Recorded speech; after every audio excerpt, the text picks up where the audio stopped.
Well, hello and welcome back to the Sound Legacy Podcast. I'm what passes for a host around here. My name's Andrew, and I've got a wonderful guest with me today. She is a geriatrician. She is, yes, a new word for me. She's also out there teaching people how to be productive but stress-free, not an easy task. And she is training for a triathlon for reasons that she will explain much more eloquently than I can. My guest, Dr. Stephanie Rogers, thank you. For one, thank you for being here because I know you're busy, but you've also, in a mechanically questionable vehicle, traversed terrible weather. Yes. I mean, just crazy weather to be here. So I'm honored. Thank you. Yes, thank you for having me. I appreciate it. So you and I met very briefly. I don't even know if you remember meeting me, but at the Little Brothers Friends of the Elderly board meeting, I guess, where we both I think we bonded over how much we liked Miss Janie. Super cool, 92-year-old woman. Yes. And you gave a presentation about aging well that I found very compelling.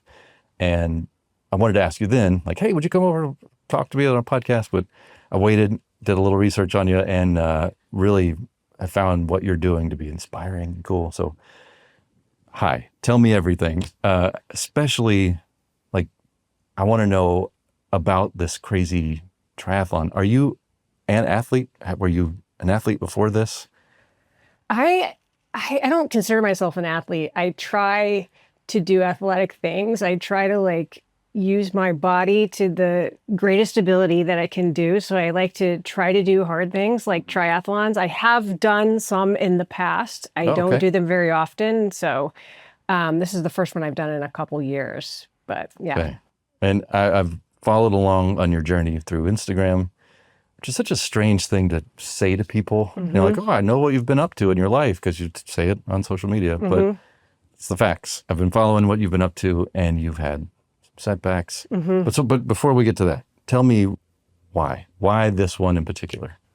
So one of my best friends, she's also a physician. She's turning 50 this year. And so she wanted to do this race, and she begged me to do it with her. And I actually said, no, I don't want to do it.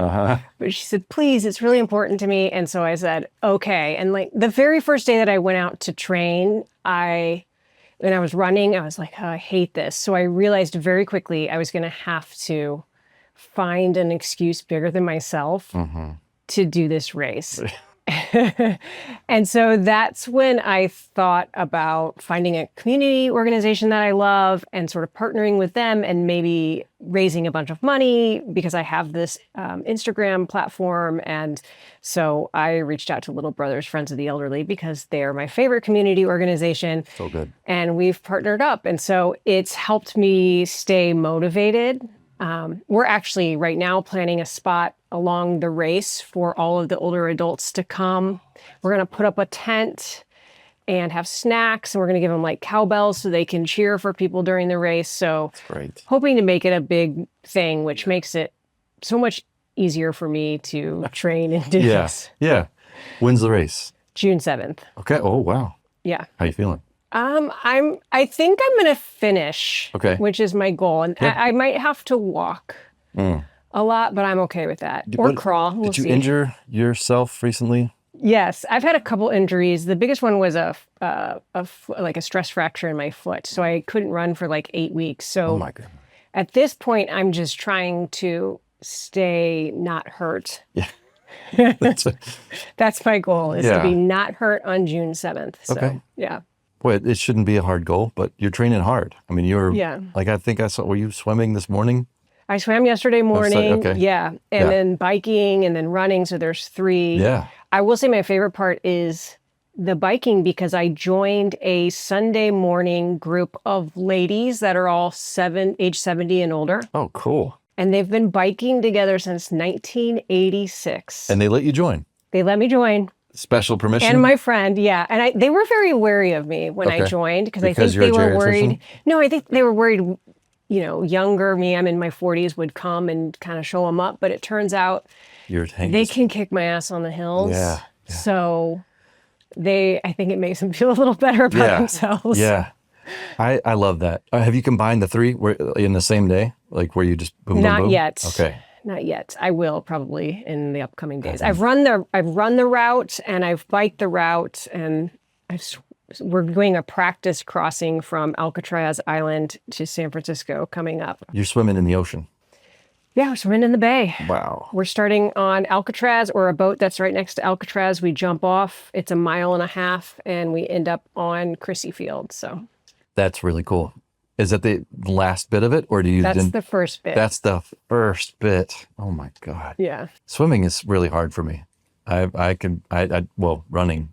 I could ride the bike forever, no problem. Yeah. But the swimming and the running. Well, the hard part about the swim is it's very cold. Yeah. Very cold. And then there's a lot of waves, and there's a big current too. So you can, it's interesting. If you want to land on Crissy Field, you actually have to swim this Oakland way. Yeah. Otherwise, you get swept out under the Golden Gate Bridge. So there's a lot of like tactics that you have to understand to do it as well. And you want to not be so far behind. Right. You can't see the rest of the pack. Exactly. Oh, yeah. That's so brave. Do you go swim now in the bay? Yeah. Periodically, we go down to like Aquatic Park and we kind of swim in that little area to get acclimated to the cold water. Yeah. Oh, man. I mean, I've like finishing a shower with the cold knob only. Like that feels brave, Yeah. So that's. We'll try that for 45 minutes. No, my God. Your hands like get frozen in what we call the claw because they're so cold. Did you hop on the bike next, or you run next? You hop on the bike next. Wow. So what are you gonna do? Like just a bunch of jumping jacks or something to warm up? Like I think there's actually like a 1/2 mile run between the water until you get to your bike. So I'm hoping that warms that'll me warm up. you up? Yeah. Yeah. Wow. Okay. And part of what you were talking about at the Little Brothers board meeting was just like the awareness, like your personal awareness and your professional awareness of the just oncoming wave of decrepitude that awaits us all. And wanting to, use your body and your capacity while you can, and seeing these older people who you can really see when someone is hanging on, and it's like maintained their physicality versus someone who hasn't. Right. I mean, Mike and I were talking earlier about the difference between. I've got a friend in his mid 80s who was amazing. I just did a zip line with him this past weekend. Oh, that's awesome. Yeah, incredible shape. And I know people in their 60s and 70s who are, just struggling to get out of chairs. And, so your awareness of that, your concern for your own body. I mean, I know I can appreciate where that comes from professionally, but was there something in your life that like led you there personally to be inspired to do this? Or I mean, I think for that type of thing, I take care of a lot of older people. And so I know that like having a good baseline function and exercise capability is so important. The interesting thing, people always ask me about my specialty in medicine, geriatrics. At what age are you geriatric? And it's actually not an age cutoff. Right. Because there's such heterogeneity in how people present at every age. You could have a 45-year-old that, is having difficulty getting along. And then you have, I believe she was 86, just completed an Ironman triathlon. So it's less about the actual number and more about how you're interacting with the world and your function, your cognition, and those types of things. What led you to medicine? So I just always knew that I wanted to help people. I also, this is crazy, I loved studying. Wow. And I was like, okay, here's a job where I can like study a lot and learn a ton of things, and then also always be learning. I really like trying to keep up on what's going on, and I just find everything fascinating. I probably drive my friends crazy because whenever they tell me something's going on with their body or something, I get into this explanation like, oh, well, this is what's happening with your sodium channels. And they're like, I don't know if they find it as interesting as me, but yeah. Well, I can appreciate that. I mean, I tried to listen to Andrew Huberman. Yeah, he's long-winded. And I just wanted to, like, how many push-ups do I have to do till I'm fuerte? Like, what does it take? Just tell me the thing, Tell me how many. But I can appreciate why certain people, it's the knowing of it and the research and the study. What made you so curious?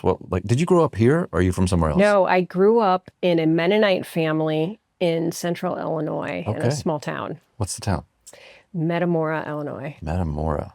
My people Actually, Metamora is where the mailing address was. I Okay. grew up in Germantown Hills. Okay, wow. Yeah, my people are from Peru, Illinois. Is that near? I think far? that's more north. I I actually don't don't know. Yeah. Okay, so Mennonite. Yeah. I don't know much about Mennonites other than like good jams and like cool little farm products. Yeah. Making furniture. Yeah. Yeah. So obviously it's a Christian religion it's people associated with sort of like the Amish. They're very similar, Right. but a little bit more, have a little bit more of the normal things in society like cars and TVs. Right. But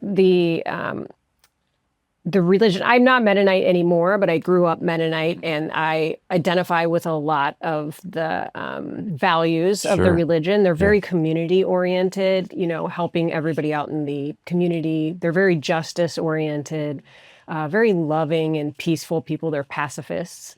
And so, and it was a great way to grow up. And I actually went to a Mennonite college as well. So, yeah. That's cool. My only real experience with Mennonites was in Belize. Yeah. There's an enormous population lot, of Belizean Mennonites that they farm everything, and then I think it's mostly people from China that sell all the produce. Oh, yeah, maybe. Yeah. Very interesting There is, dynamic. But they were brought over by the Belizean government to farm. Yeah. Anyway, Interesting. but your curiosity, I mean, you weren't restricted. It wasn't like you couldn't have technology. It wasn't like the Amish situation. No. Were you crafting things? Did you have any of that in you, or? I think what did it was my parents, first of all, they had us travel a lot. We traveled all over the world. Like we went to like Israel, Egypt. So that really opened my eyes to like the diversity of the world.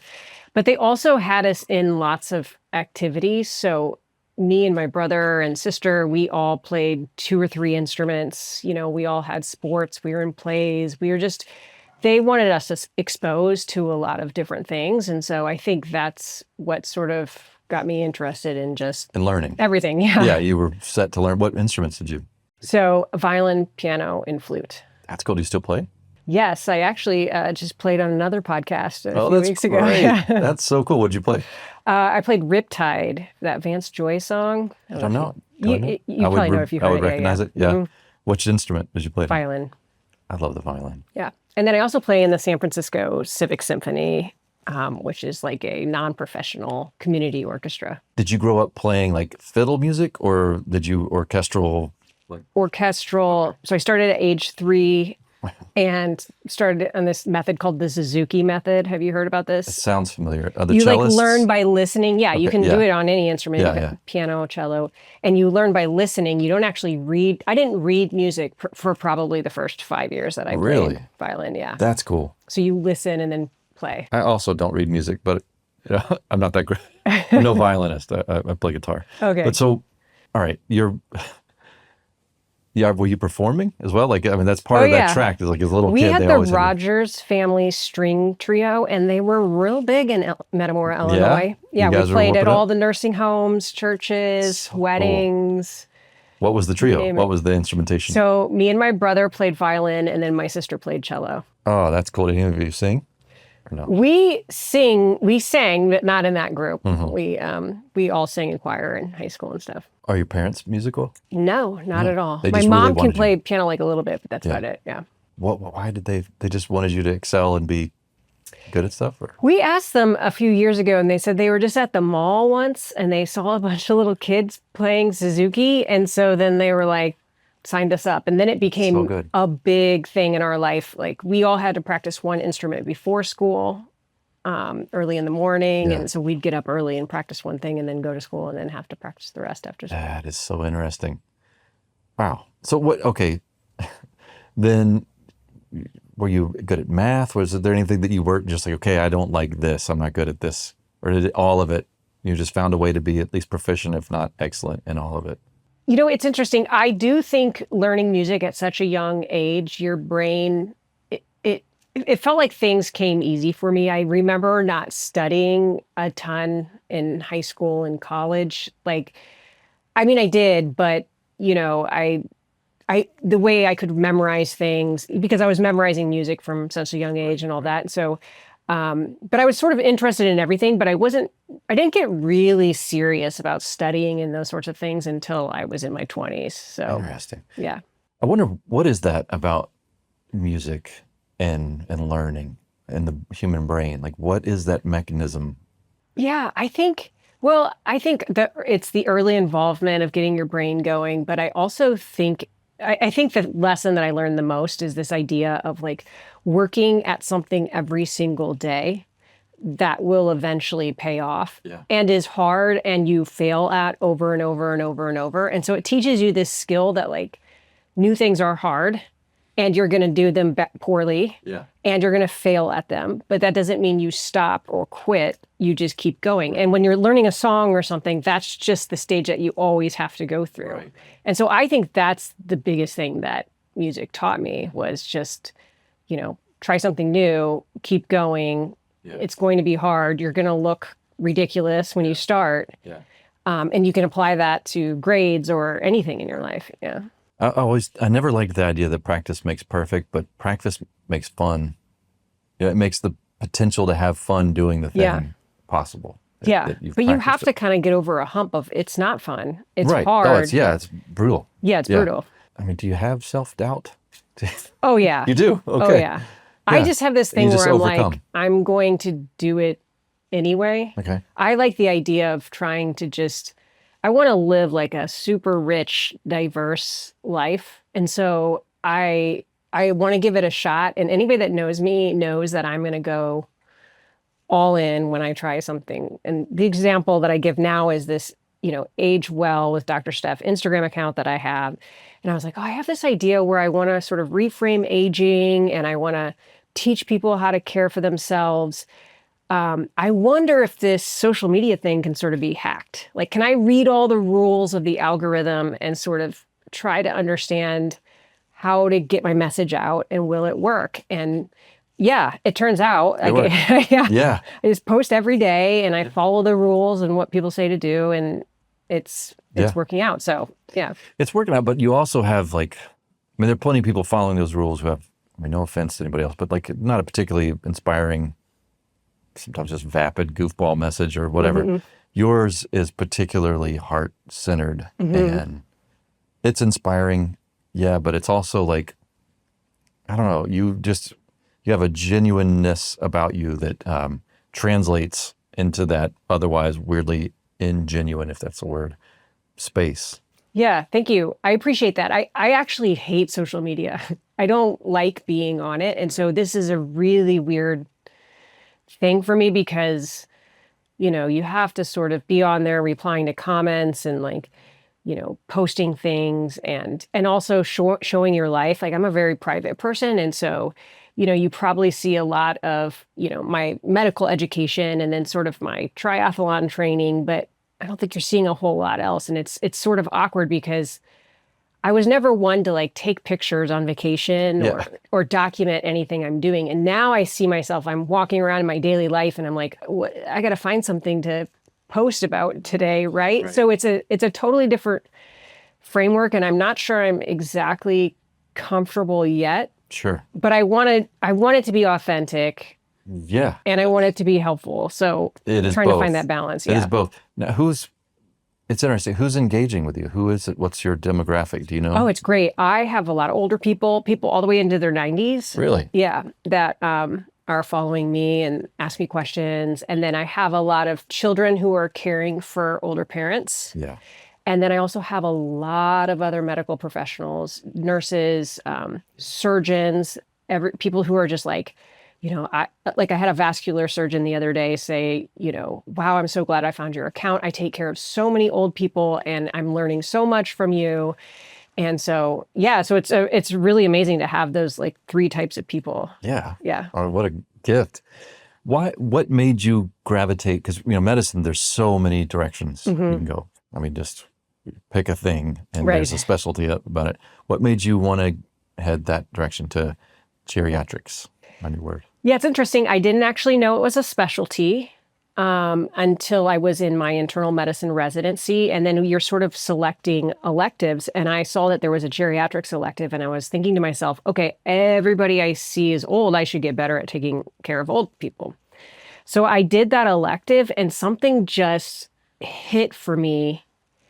Medicine is a strange place because it can become very depersonalized, right? You're looking Sure. at numbers on a lab, you're looking at studies, you're having to see so many people in a day that you're sort of disconnected from it. Yeah. But when I got on that geriatrics elective, I all of a sudden realized that the way that geriatricians think is almost opposite than how I felt a lot of other doctors thought and felt and worked. And I realized, oh, this is me. This is how I want to care for people. And I also just loved older people. And I also thought that as I was going through my training, older adults, there's a lot of ageism in medicine. And it can present one of two ways. It presents as undertreatment, meaning someone comes in who's 95 and people go, oh, they're 95, they're just old. And they don't treat them the same way that they would treat a 30-year-old. Or the other way happens too. Someone comes in 95 and they're like being super aggressive and doing a little too much to try to like keep this person alive who maybe is sort of towards the end of their life. And so I realized very quickly that there's like a different way that we have to do medicine that's very centered on people's values and goals. Because like we talked about before, every age is different and people want different things. And the other interesting thing is that a lot of the research that is out there does not include older adults. So the majority of scientific research done has excluded people age 65 and up. So I'm working a lot of, when you're dealing with younger people, you're in these like clinical guidelines that are very specific. And if their blood pressure is this, increase the dose by this. And it's just very regimented. But with older adults, because we sort of lack all this evidence, and I'm not saying I think that's right, you could sort of flip that on its head and you can focus on people's values and give them the medical care that helps them achieve their values. And so that just made way more sense to me than dealing with this in a more analytical way. I love that approach. I mean, the fact that it's human-centered first rather than medicine. It's funny you mostly talked about people in that answer.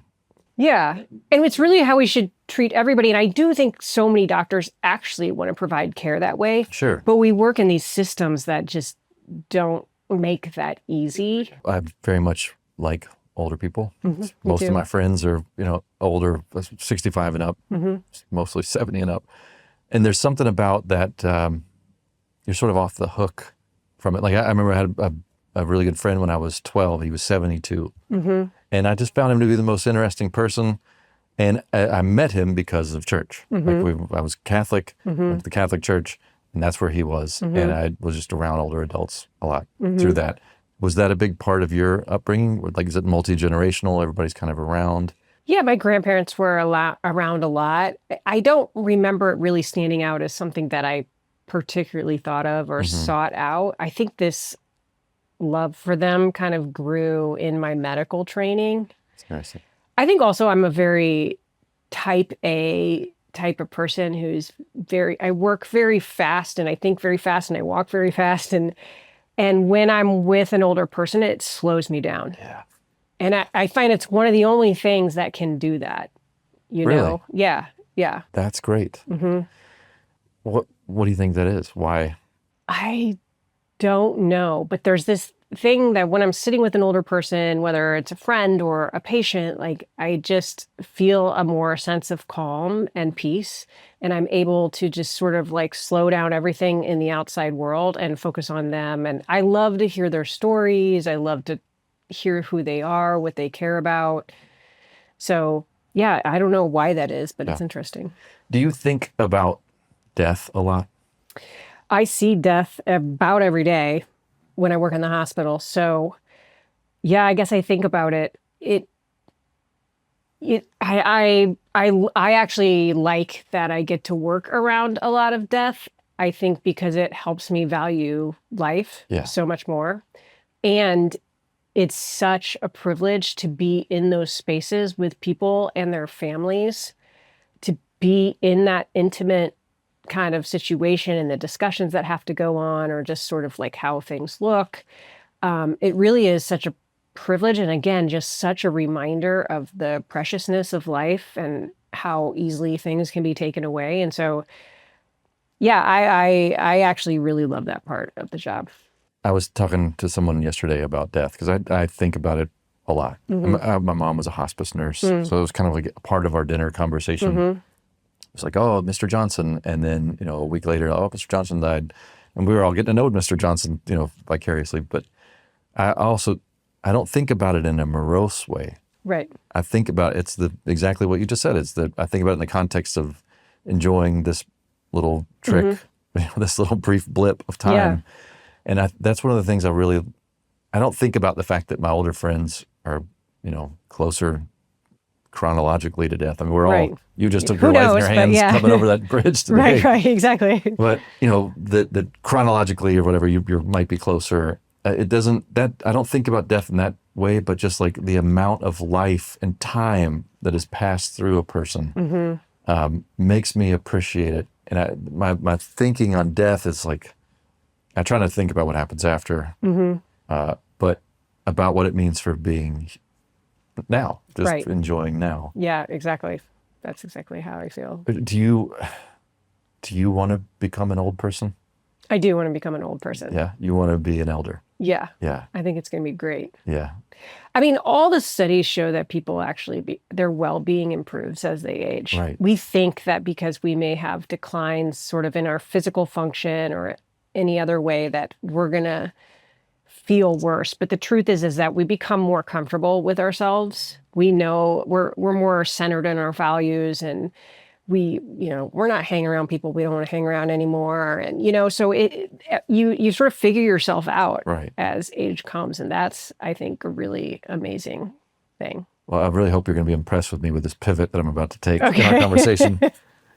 I'm joking. The ability to center yourself and become more comfortable with yourself is something that you are now teaching other people to do. Yes. Which you mentioned that you're type A, highly productive. And one of the things that I found compelling about you is your struggle with that, not sleeping well, being anxious, but still needing to produce because you're going to produce. You're busy. You have a lot of things going on. So you have found a way. You're already becoming an elder, and that you have found a way to center yourself and have, would you really like stress-free? Like you put that right in the title of your work. Yeah. Stress-free productivity. How and why? Tell me everything. It's an adaptive mechanism, I think. I realized many years ago that I was super anxious and always stressed out, and I had to find a way to sort of cope with it.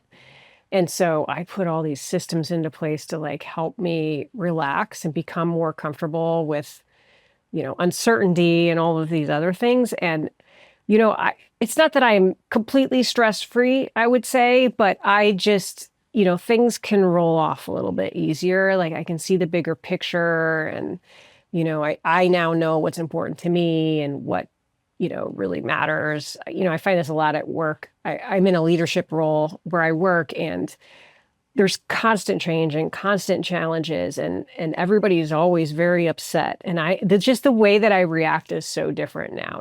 I'm able to just sort of like watch it all happen and be super calm and be able to control what I can control, but then not worry about what I can't control. So yeah, it's a very interesting shift, which I'm so grateful for. But don't get me wrong. I mean, that other anxious person got me to where I am today. Yeah. Yeah. It's like there are some valuable elements in that as well, but I'm much happier now. Well, it's interesting because it's sort of on par with your idea of longevity. It's just definitely one of those things that is eating away at the pillar of longevity is that just fight or flight, parasympathetic, just gnawing at your base. So you've found a way. So what is it like Eastern philosophy? Is it breathing techniques? Is it reframing things? How do you? It's sort of, I have a way of like organizing everything that's in my head. I have like tons of ideas and things that I got to do. And obviously there's many things that I'm working on at once. And so I would just constantly be holding all of that in my head. And I think that's where all the stress came from. And then I sort of figured out a system where I get things directly out of my head and into, it's just an app, and I don't make money from this app, but it's called Trello. And I put everything into this system, and it's super organized and it's out of my head immediately. And then I know I don't have to worry about things anymore. And that just helps me so much. I mean, I'll wake up in the middle of the night and be like, oh my gosh, I need to call so-and-so. And I just turn and enter it into my phone and I'm able to like go right back to sleep. Nice. And so I think that's what sort of changed things, was just getting everything out of my head and somewhere else. Yeah. Why'd you call it Trello? That's the name of the app. I didn't invent the app. Oh, you didn't invent it. It's a thing that exists. Oh, okay. It's just, I read about it and I put the system into place and now it's sort of where This I is organize the it. level of credit I'm giving you. Like you just invented an app. Yeah, I did not invent an app. Okay. Yeah. Well, that sounds great. Yeah. But so it's just an organizational thing. It's not like a meditative state or. No, I do meditate as well. Okay. And I have to like sort of focus that, especially my mornings are very important to me. I have an entire morning routine where I get up and make my coffee and then meditate. And then I write down 3 gratitudes in a journal. And then I journal. And then I read. And then I work on my Spanish. I'm trying to learn Spanish. Oh, muy bien. So I'll do like 20 minutes of like Spanish, whatever. And then I start my day. So I get up and then I work out. So I get up super early. I go to bed at like 8:30 at night. Same. And then I'm up at like 4:30 or 5. Yeah. We have a similar schedule. Okay. I'm not nearly as productive with my mornings. Well, you could be. I mean, I do the exercising bit, but there's a good bit of like just self-loathing, fretting, wandering around. There's coffee involved, but it's not nearly as like yours sounds like really nice. Well, I had to put that into place because otherwise I get out of bed and I'm just like, what's in my email? You know, I start I look at the news, like all this stuff. Yeah. And so instead I'm like, I'm the most productive in the morning. So I'm going to take the first hour of the day and I'm going to do all the things that I know make me healthier and more calm and more relaxed. And I'm going to start there. And that sort of sets the tone for the day. If the most productive thing I can do when I first wake up is write. If I can just sit down and write, like I get a cup of coffee and sit, and very first thing, You no could. other things, that feels great. It's getting there, you know, because the first thing I did today was edit. I had this project I really wanted to finish before everything, and I sat down and opened up my computer, which I know is horrible. It's like. Now everything's in front of you. Yeah, and I opened it up and I immediately got to the task, but like I just knew, man, this is not the best thing to be doing. I mean, what I do is I have like an app blocker on my phone, like, you know, and so I can't even get to anything until all this morning routine is done. You just don't let yourself even kind of get there because, I mean, it sounds great. It sounds really good. And you, I mean, you're younger than me. You said you're in your 40s. I'm 47, yeah. Oh, we're the same age. Oh, okay. Okay. Boy, you are aging well. Steph. Yeah. Oh, thanks. I'm aging in dog years over here. Like, but you found a way to do this when? Like, how long ago? 8 years ago. Wow. Yeah. Man, that might be why I'm aging in dog years. So you found a way to. All right. So, okay, you just have so many things going on. I want to talk to you a little bit about your work. Where do you work? What I work hospital? at UCSF. SF, okay. Yeah. My wife used to work there. She worked in the EP lab. She does electrophysiology. Oh, nice. Oh, cool. So are you in the Parnassus campus or? Okay. And you're seeing patients, but you're also in a leadership role? What are you doing? Yeah, so I see patients in the hospital. So I help other medical teams take care of super old people. So people who come in with a hip fracture, for example, I'm helping the orthopedic surgeon. Okay.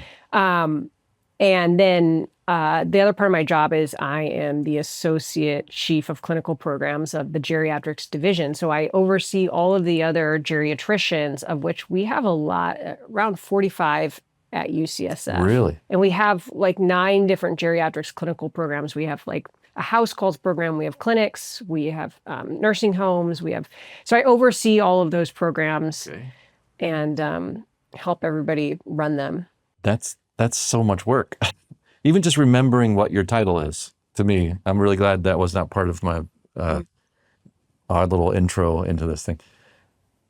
What is your day? Like, do you have to see patients on like certain days, certain times, and then?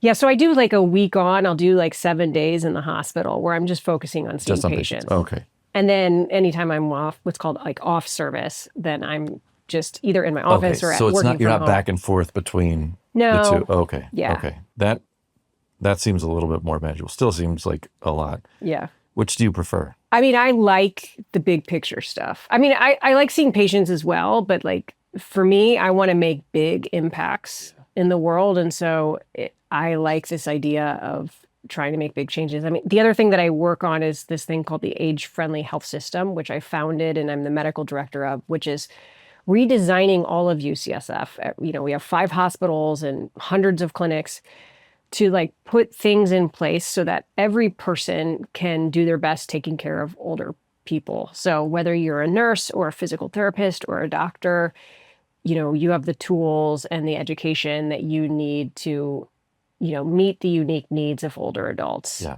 And so that's a whole other project that I work on as well.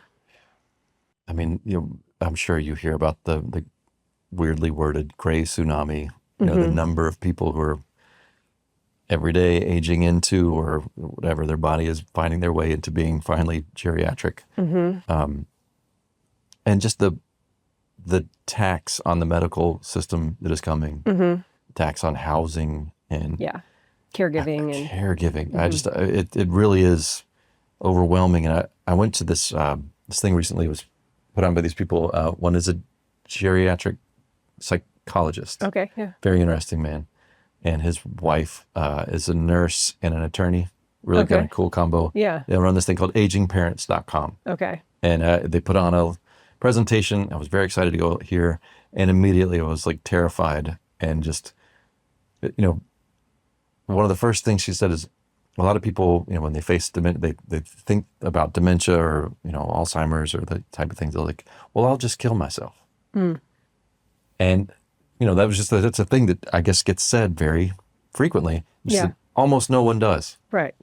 Like everyone said, or many, many people say they will, and almost no one does. And then because by the time it's happening to you, there's nothing you can do. Yeah. Like where are you meeting people on that journey? Are you like seeing people who are like considering taking their own lives? Are you meeting people who are like, I don't know what to do here? Are they? Well, the interesting thing is there's a ton of research behind this, that people think if they're going to get a disability, whether it's a physical disability, say you got to now use a wheelchair or a walker, or a cognitive disability like dementia, that you're going to be miserable and you're going to hate it and you're going to want to die. But the actual research shows that doesn't happen at all. We are incredibly adaptive people and we adapt to our circumstances. And so we all think we don't want that to happen. But the truth is, our well-being and our happiness doesn't actually change that much. And for things like people with dementia, it's often harder on the people taking care of them than it is for the actual person. The people that I'm seeing are pretty far along in a lot of those conditions because they're in the hospital and they're very, very sick. Right. And I sort of see them in these crisis moments. But I think, part of what I want to do in my career and on social media and stuff is sort of reframe how society is sort of talked about this. Gray tsunami has a very negative connotation to it, right?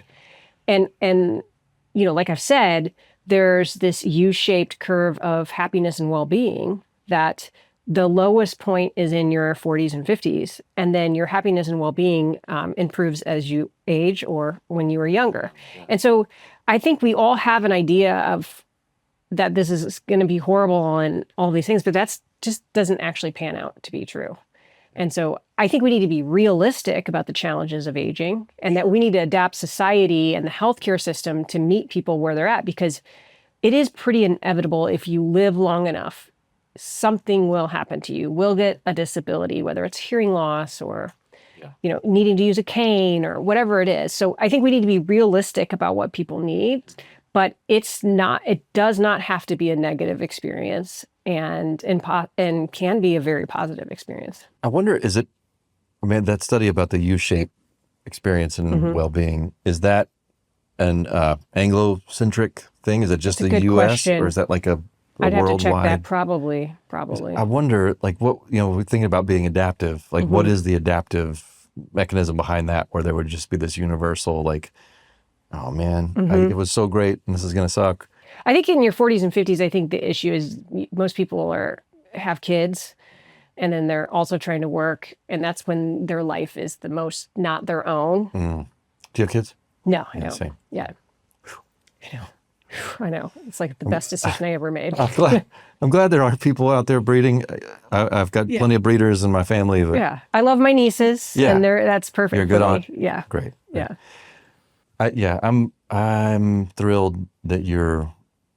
I've met a lot of like really soulful people who work in very difficult positions, and it seems like it's a comforting trend knowing that like someone like you is out there. Just, I mean, you seem like a loving person. Like you love these people. I do. Yeah, right. Yeah, Like absolutely love it. like Janie, I barely know Janie, but I love her. Like, We've been sending postcards back and forth now. I mean, we went we went to the park with her. Like I love these people. Like I've got a wall of friends. Like I feel like I can just lock in, and it's like a cheat code to having friends. It's like make friends with these older adults. They're happy to, just have people take an interest in their lives and see them as people, not just like an old person. Right. Yeah. I mean, I use the word old person. I like the word elder. I was told I was not supposed to say elder. Yeah, they prefer the term older adult. Do older adults prefer that though? Because like Janie does not care. She's like, I'm old. Yeah, I Like, mean, I think they've done but- big studies, and like the general average is older adult is preferred. Because like if you're don't you aspire to be an elder? Like, Yeah, like of course. that seems like the hippest thing you could be. And like, but I don't want to offend anybody. But I do think that our older adults are such a treasure to be. I mean, it's not like the fetishizing the fact that they lived so much time, but just they have cooler stories than you do. Yeah, they have cooler stories. They have the life lessons. Yeah. Like they will save you a lot of heartache if you kind of just listen to them. And it's not always because they know the right thing to do. Right. You can like observably, that was a terrible decision, and you can see like, I mean, it's not like every older adult friend I have is like the sage of wisdom. Some of them are just dysfunctional and wild and out of their minds, but that's instructive in itself. Exactly. Like reverse barometer, what not to do in your life, or how to react or respond rather than react, that type of thing. So they're very good at like knowing their values and then acting in that way, which is, I think, something that younger people, we're sort of like mindlessly flailing through life a lot. But older people, whether they're being crazy and all over the place, like they're that's their value, and that's what they want to be doing. Sure. That's why I love working with them, because they know what they want, and I just try to help them get there. So, well, you're an ambitious person. Do you have like goals and things set out that you want to accomplish in the next, other than like tackling this triathlon and the short term? Do you have like a long-term thing you're heading towards? I have lots of goals. I mean, I think in this space, I really want to try to get in on the international conversation around aging and help sort of reframe it in a more positive and realistic way. And so part of building this account is, trying to get my name out there and trying to, kind of put my feet into these conversations.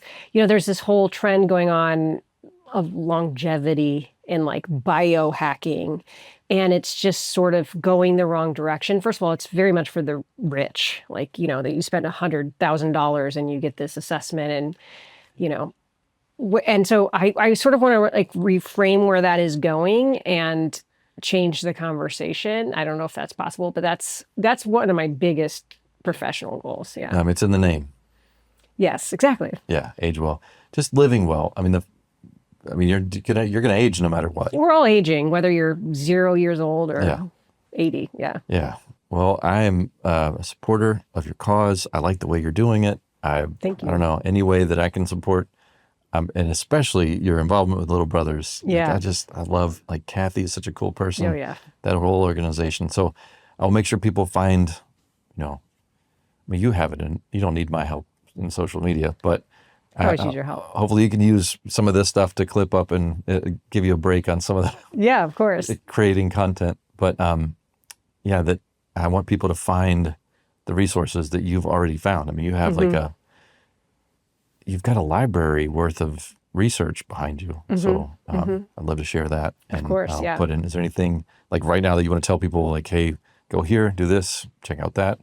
Well, I mean, they can check out my Age Well with Dr. Steph account. I'm now on Instagram, Facebook, YouTube, and TikTok.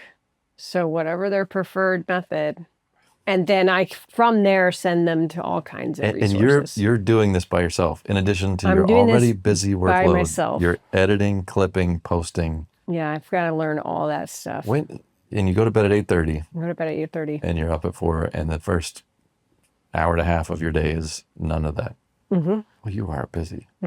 Thank you so much for coming down here. Of course. Drive very safely on your way home. Cheers. Thank you. Yeah, thank you so much for your time. I appreciate it. Hey. Oh, you made that so pretty.